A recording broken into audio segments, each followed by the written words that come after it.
الفاكهه اللي قدامكم دي اسمها المانجوستين، وبيقولوا عليها ملكه الفواكه، والفاكهه دي بتتزرع في الاماكن الاستوائيه زي اندونيسيا وتايلاند، وانا قررت اجيبها واجربها معاكم لاول مره. دي شكلها غريب جدا، تحسها شبه البتنجان كده شويه. ليها فوائد كتير هتصدمكم، بتساعد على تقويه المناعه وبتحارب الالتهابات، وكمان مفيده لصحه البشره. تعالوا بقى نفتحها عشان نجربها ونشوف شكلها من جوه. عشان تفتحها صح بتضغط عليها من النص ضغطه خفيفه كده لحد ما تتفتح وتتكسر. اوه، شايفين شكلها؟ سبحان الله بجد، عامله شبه فص الثوم من جوه. يا جماعه تركيبتها غريبه، شايفين؟ يلا بقى ندوق طعمها ونقيمها مع بعض ونقول بسم الله.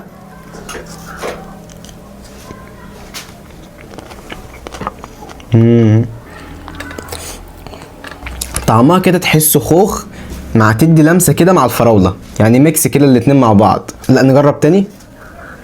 طعمها مسكر جدا، طعمها وهمي بجد، طريه. لا طعمها حلو، يعني انا عن نفسي اقيمها 10 من 10. غير طعمها الجميل ليها فوائد كتير جدا، بتقوي المناعه وبتساعد على صحه القلب، وكمان بتقلل من علامات الشيخوخه. حد فيكم جربها قبل كده او تحبوا نجرب فواكه تانية مع بعض؟ اكتبوا لي في كومنت.